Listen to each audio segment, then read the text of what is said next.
Okay,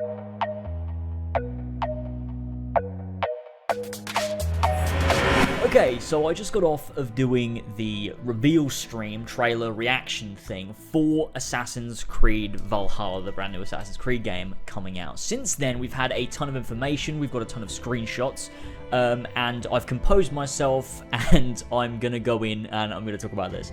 If you want to check out that full reaction stream thing, you can do. I'll link it below. It might not be reflective of exactly how I feel currently, but it's pretty rough. If you're in my ballpark, which is you've been a fan of Assassin's Creed since day one, and you've been disappointed in recent years, you might be on my side with this, and it might be a stream that you'd want to go and watch because it captures your thoughts. If you're really into this, you're hyped for the new Assassin's Creed, I'd say don't check it out because you'll probably just get angry about it. But I'm going into this a little bit more fresh. I've got some bits and pieces to talk about, some stuff that I'm not super into, some other things that I think is quite interesting and sounds cool, and I'm going to try and talk about all of this and then give my thoughts as we go on. It might be a little bit all over the place. It's not a super structured video. I am working very hard on this Witcher retrospective, so I don't have a great deal of time to sit and structure a video like this, but hopefully you enjoy nonetheless. Let's hop into things. So first things first, I wanted to go over some basic information that we've got about gameplay, world, structure, the approach that they're going with, what sort of genre is this game, and so I thought we'd talk about that a little bit first before I delve into some of the more interesting story elements and lore aspects that have been talked about by Darby, who is the narrative director and lead scriptwriter for Assassin's Creed Valhalla, according to, I believe it was GameSpot. So that's very interesting, seeing Darby return. Anyway, let's talk about some of the other stuff we've got here. As I'm talking about this, I'll throw some screenshots up, show some of the trailer and all that stuff. So first things first, our character's called Eivor. He's a Viking raider. You can play as male or female. That, obviously, I'm not a great fan of, as I've said before. I would prefer to have a set character. However, we'll talk about that a little bit later on, as Darby talks about exactly how to tackle that in this game. The story basically is your character Eivor going from Norway to find a home in England, create a settlement, and that settlement is a huge gameplay part of the game. Think Monteriggioni Villa, think renovating Rome, think the Cafe Theatre, think the homestead. You've got your own settlement that you'll have in England that you slowly build up over the course of the game, and I mean, that as a feature is something I love in Assassin's Creed, and so that as a key feature I very much do like that. It's something that I've wanted for a very long time, since the last time we really got one was in Assassin's Creed Unity, which was 6 years ago. So that is something that I am certainly happy to see return. In addition to this, as well as being able to choose male or female, you also are able to customize Eivor's hair, beard, tattoos, obviously your clothing and your gear, and war paint as well, which is interesting stuff. I've always said, if we're going to go RPG, let's actually have some customization involved in the way that you look. I always wanted to be able to customize Bayek's beard a little bit more, and I think that is probably going in quite the right direction. Customization is never bad. It was always a huge thing that I enjoyed in Assassin's Creed, and so I think it has its place here. Even if RPG elements are getting a little bit overboard, I think customization always has a place. As well, Ash has talked about the gear system and about how it's changing. I'll link, by the way, all of these articles in the description. I'm picking bits and pieces from each, but I'll link all of the articles that I'm referencing in the description if you want to read all of them and fact check what I'm talking about. But Ash has talked about the gear system and said that every gear piece is going to be unique. You're never going to get duplicate gear pieces. You can upgrade gear pieces so that you can keep the same ones throughout the entire game. You don't always have to be switching it out to, wear other stuff. The gear is going to be unique, so you're not going to see, a lot of the same thing. You're going to see lots of different things, and it's very... And that's the way they're tackling it in this game, somewhat maybe more like a God of War. I think that's a good compromise, to be honest with you, between the Origin system, which maybe wasn't deep enough in terms of customization, and then the Odyssey system, which was utterly ludicrous. I think there's this nice in between where customization, it seems like they're getting that right. And I'm going at this from the mindset of, is it a good game? Because I'll talk a little bit later about how I feel in terms of Assassin's Creed, but is this a good game? Everything they're saying so far Yes, it is. It's shaping up to be a good RPG. Moving forward, most of the game is set in England, and you can travel back and forth between England and Norway, but most of the game is England. You use your longship to travel around. Not a lot is known about how that works just yet. I remember some of the leaks and some information that I think I heard from people was that the longship wouldn't have combat involved, but would be primarily for navigation. And with most of the game being set in England, I believe this is majority a land game. But I could be wrong. There's just not a lot of information on that as of now. There are also supposedly, in terms of the world and places you visit, some surprises. Ash has indicated, but he doesn't want to talk about them because of spoilers. So potentially some other regions in the game that could link to other Assassin's Creed titles, the lore in some way, etc., etc. Obviously, don't expect too much because as Assassin's Creed is now, they don't really try very hard to connect their games together as they don't care.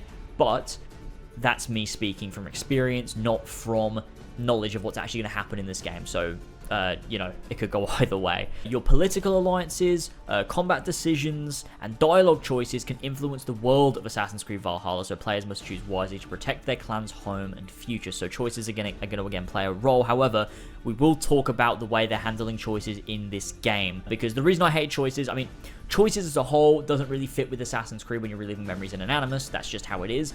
But the reason I didn't like choices in Odyssey is because they weren't handled in a way that was organic to the character you're playing as. Whereas in this game, I believe they're handling it differently, but we'll talk about that in just a little bit. They've also said that the way they're handling levels and the system in this game is very different, and they wanted to try something else from the way they did in Origins and Odyssey. Apparently, supposedly, there's a skill tree, but they're calling it a skill graph. Progression seems to be more based on skills and gear as opposed to the level your character is. So are they scratching character levels entirely? We don't know, but it's very possible that's the direction they're going in with Assassin's Creed Valhalla, which is interesting to hear. That's what they're doing, which takes it maybe away from the grindy nature of previous Assassin's Creed games, taking it in a bit of a new direction. That's obviously yet to be seen. Don't hold your breath, but it's interesting nonetheless to hear. England is apparently having 3 major cities that you can visit in London, Winchester, and Jorvik, which is interesting. I know obviously in this period cities aren't very big, however it's yet to be seen exactly how these will play a role in the story. Obviously for Assassin's Creed I would love to see us go back to a more urban environment, however obviously that's not the case this time around, but it is interesting to hear where we're going to be visiting in this game, and that we will have cities in some capacity. Obviously, I think they'll be a bit more built up than something like an Odyssey, because obviously that was, you know, I think that was, what was that, like 1,200 years before this game takes place, so it's vastly different in setting. It's a long period of time between them both, so who knows exactly how they're gonna tackle that, but we'll find out. There's a lot of focus on assaults and raids and things like that, which I've talked about before. We already know that was really going to be the case. What we really care about, however, is what is the involvement of assassins and Templars within this story. And the way they're describing it is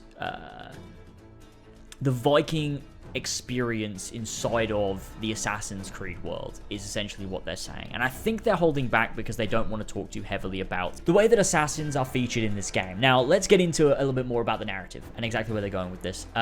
So the way they talk about Ivor, or Ivor, or Eivor, whatever his name is, I'm yet to hear it said out loud. But essentially, they're saying he's very similar to Edward in the sense that his own path joins with that of the assassins at some point in the story, and they work together for whatever reason, and their ideologies line up, or their goals line up in some capacity. They don't go any deeper because they said it would spoil, but what I believe is that in some way he'll be involved with the assassins the same way Ed would eventually join them towards the end of the game, because I do remember when they were talking about Black Flag, they talked about how Edward is a pirate trained by assassins, where in reality he was a pirate that became an assassin, but they didn't want to spoil that in the marketing. So I believe that our main character will join the assassins by the end of the game. That's probably the case. They also explained why the hidden blade is on the top of the arm and not underneath the arm. It's not a lore inconsistency. It's a really weird reason. I guess it makes sense. I just don't really understand why they bothered with it, to be honest with you. The hidden blade is back. What was the decision around that? And then it's also mounted on top of the arm for the first time. Where did all those decisions come from? You go first. Let's see here. I'll go first. Okay. We're building a Viking fantasy. We wanted our players to live in the boots of a Viking warrior and to fully live in that fantasy. But this is within the Assassin's Creed world. In our journey, of course, we can't spoil too much here.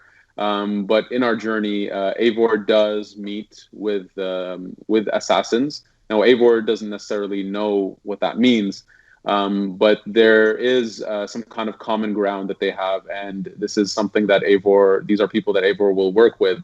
And at some point, Eivor does receive a hidden blade. So that's something that happens in the journey quite early on. Again, we don't want to get into any spoiler territory or explain why the connection is there, but it is something that's very significant and important to the journey of this game. And so when Eivor receives this hidden blade, Eivor puts it on and believes that this is such a kick-ass weapon that why would you want to hide it from your enemies?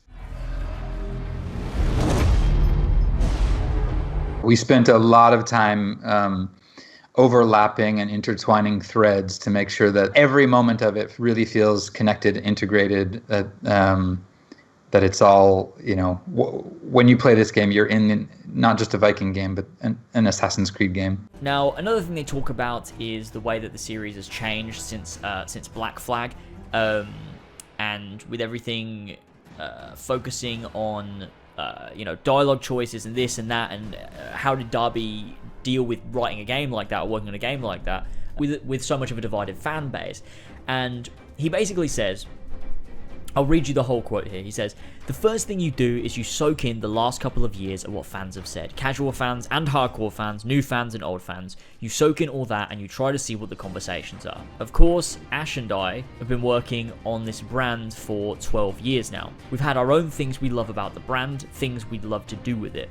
We take all of that together and we try to say, here are the new features that we have to play with. We definitely want to play with multiple dialogue options. We want to play with branching paths. But how do we do that in a way that respects what's come before?" Ash then goes on to say, "And I on this topic alone did a lot of thinking about how we can leverage all of this Assassin's Creed lore to really do things that keep the games current and in keeping with the new games.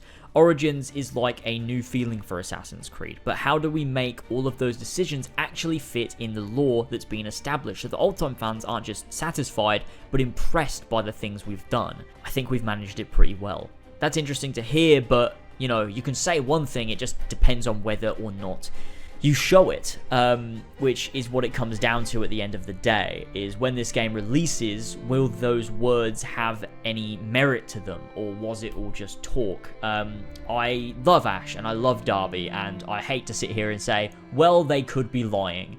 But obviously skepticism's good, and do I think they're lying? No, I don't think they're lying. I don't think Ash would blatantly lie about his game. But it's yet to see whether things get cut. Things get cut all the time, and some of the stuff they talked about in Origins didn't make it into Origins. They never explained why Senu exists and why Bai can see through her eyes. They never explained any of that.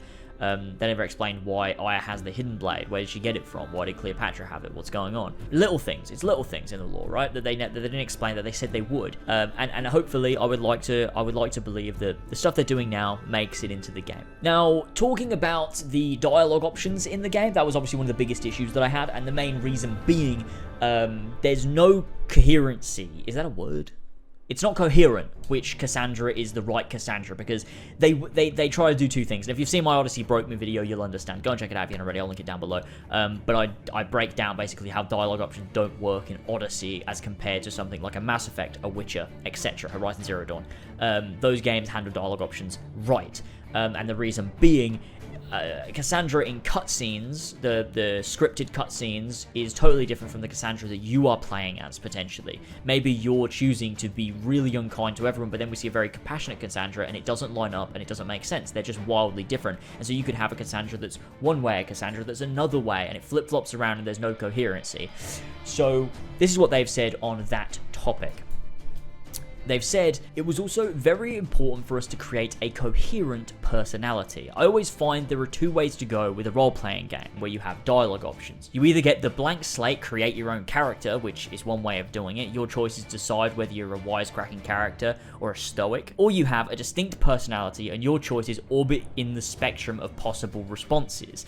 They take the drama in different directions, but the character remains coherent. We've opted for the latter. We really wanted a coherent personality that people can say, that is definitely Eivor. That is something that Eivor would say. We don't want players to have multiple different types of Eivor. This was a creative decision that we made, and it's worked out really well. Now, I don't want to speak too soon, but I gotta say, that quote sounds very similar to an exact statement that I said in my Odyssey Broke Me video, which goes to show that me and Darby are in some ways on the same wavelength when it comes to things like this in terms of narrative. And so it's nice to see that he's opted for the version that I think works best for Assassin's Creed, which is to have this personality and your options all around orbit this spectrum of this person's personality. So no matter which one you pick, that's always Eivor. The same way I said in my video, like he literally says, that's definitely Eivor, that's something Eivor would say, is what I said about Geralt when I'm talking about Geralt of Rivia in The Witcher 3. First is a vessel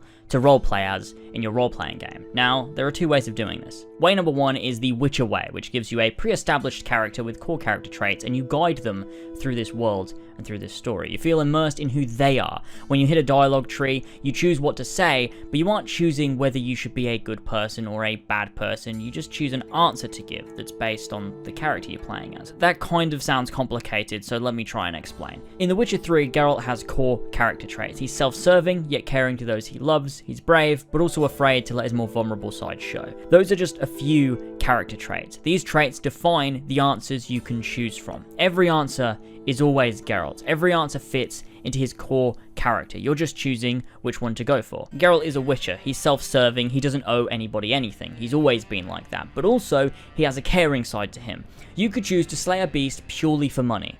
That's Geralt. You could choose to slay a beast for the people and ask for no reward. That's Geralt. In Odyssey, you can kill an entire town, fuck an old woman, and be the hero of the day. They all conflict, but they're all Cassandra. A canon character with no traits, no morals, nothing. An empty husk, with a story we're meant to care about, with no traits and no values to tether them to the personal plot that we're supposed to be invested in. Both can be Geralt's, because they all orbit this spectrum of Geralt's personality. And that's what they're choosing to do here with this. And so I think as an RPG, it's in very safe hands from a narrative perspective and from a world-building gameplay perspective. My main issue is when it comes to being an Assassin's Creed game. It very much could go down the route, and after doing all of this research, I am very much more open to the idea of this game. I just think we didn't get off to a good start with the CGI trailer, which I believe was a little bit all over the place. They sort of just, it was very Viking heavy, not very assassin heavy, and I believe it's very similar to sort of the Black Flag one in that sense, though. Black Flag wasn't very assassin-based either as a CGI trailer, so you got to remember that as well. I want deeply to give them a chance. I don't want to sit here and shit all over. I don't want to sit here and shit all over what they've done without really getting into the details of this game. I really don't, because I love both of them as creatives. I think they're both fantastic. On the surface, the CGI trailer did disappoint me, and I reacted as, you know, as someone who's disappointed would do. Reading all of this, there is a lot more to love. There's still a lot of issues that I have there as an Assassin's Creed title. Don't get me wrong. If I had it my way as an Assassin's Creed game, what would I want? It would not be an RPG. It would not be a role-playing game. It would be more of a Unity. Obviously not Unity, because that game sucks and it's broken. But what I'm saying is Unity was going in the right direction. That is the sort of game that I would want. Obviously don't want an RPG, but when we're looking at the way they're creating an RPG in the Assassin's Creed universe and following Assassins and Templars and trying their best, it's coming out a lot better than Odyssey at least, there's not enough to go off of, and I am here conflicted between is it looking up? Is it like, this looks interesting? Or is it the other end where I'm like, honestly, I just fucking want to die. I don't know. Because the thing is, right, this to me, when reading all of it, listening to Ash, listening to Darby, collecting all the information, it's taken me a while to read through everything and get it all in my head.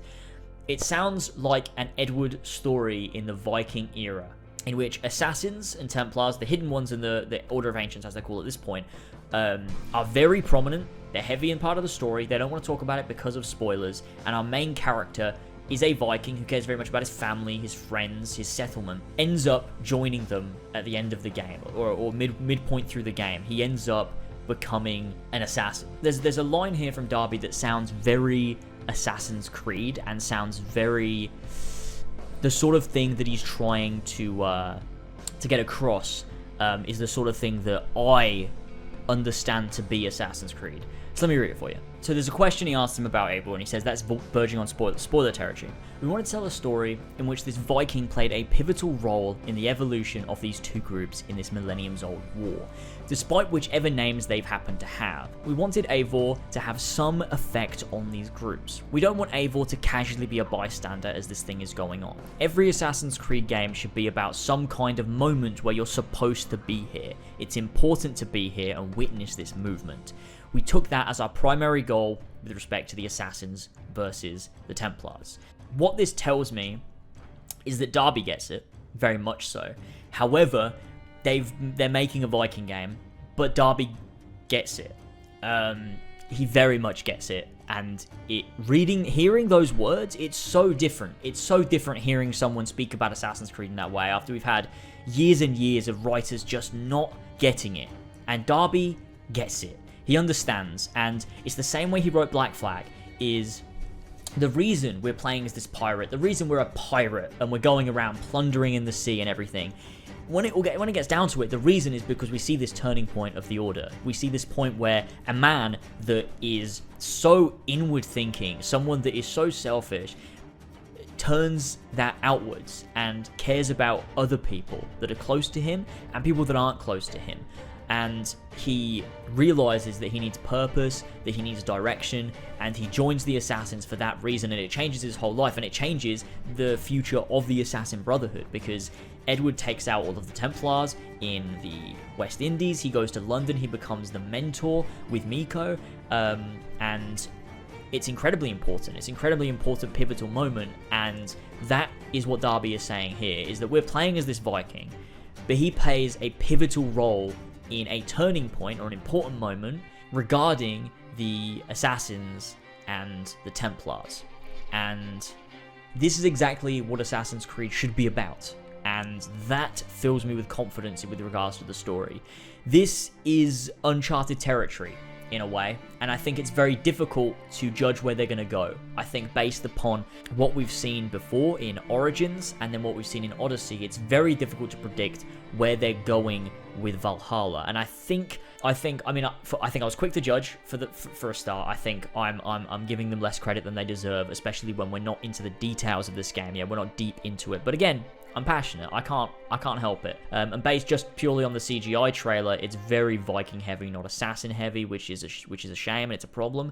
But then again, that is a trailer that's meant to be marketed to the mainstream audience, and they're going to see epic Viking battles and want to buy the game. Whereas when you actually play the game, there's going to be a lot more there with regards to assassins and Templars, and that's the sort of thing that I'm interested to see from Darby McDevitt, who knows what he's fucking talking about.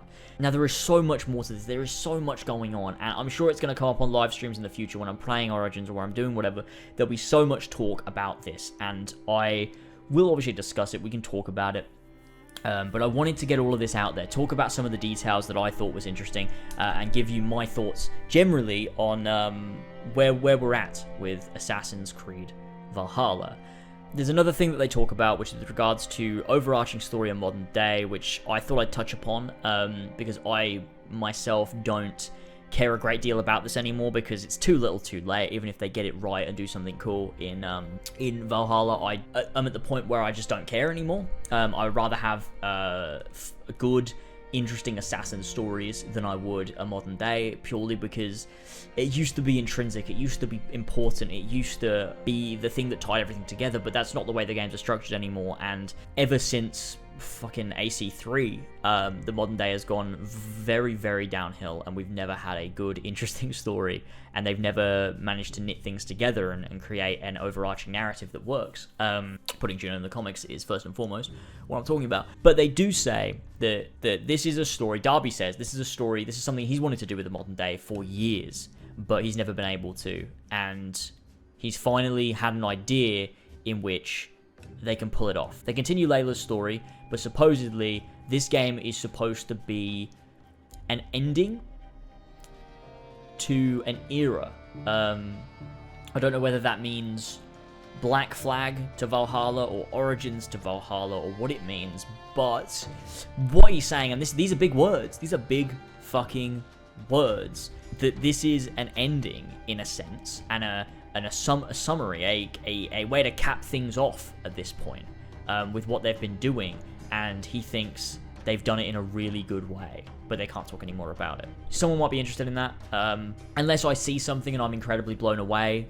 I'm no longer, and have not been, excited for modern day and Assassin's Creed for years now, and even that doesn't excite me because there's no one person in charge. The next game will ruin it, even if they get it incredibly right here, and so I just have no investment anymore. It's not like it was in 2009, 2010, but for Darby's sake, I'm interested to see where he goes in this story that he's wanted to pull off for a while. Anyway, I won't ramble on anymore. I have talked so much, and I think I have covered everything that matters. Obviously, there'll be some things I haven't talked about, but below I'll link all of my sources. There's a few of them, so if you want to get every single scrap of detail that is on this game, you can do with the links down below to all of the articles and pages and fan pages and whatnot, where I've gotten all this information from and collated it together. I will, of course, talk more about this in the coming months. I know at next week's Xbox event, which I will be streaming on the main channel here, they're going to be showing Assassin's Creed Valhalla, so we'll get to see some actual gameplay, some in-game footage, and have them actually talk about it properly. So that could be a lot more interesting. And before we wrap things up, I do just want to talk about this quote that I think summarizes where Origin's team is at with regards to mythology. They say, "We wanted to take a grounded approach. We wanted to portray this culture as people who legitimately believe these things. This mythology, this religion, is infused in every aspect of their life. They bargained and bartered with the gods before raids, before feasts, before harvests. We wanted to portray that in as grounded way as possible." I'm not going to go much further than that, but this is the same team that made Origins, and our feeling about how to integrate mythology is similar. And I think that's all we have to say about this, is that the Origins team doesn't do things the same way that the Odyssey team does. There are obviously some things I'm not too keen on. There are some things I love the sound of, and it's mostly Darby's stuff that I love the sound of. Obviously, having your own base and your own hideout that you can upgrade, great stuff. The way they're doing gear systems and the way they're doing leveling systems is vastly different from Odyssey and Origins, which I think is very interesting. I am more interested to see where this goes. I'm no longer the same as I felt after watching the CGI trailer. I think the way I felt after watching the CGI trailer is the same way I felt after watching the initial reveal for Origins, which we all know Origins is a game I adore. But when I first saw the reveal for that, I felt greatly disappointed, confused, conflicted, and unhappy.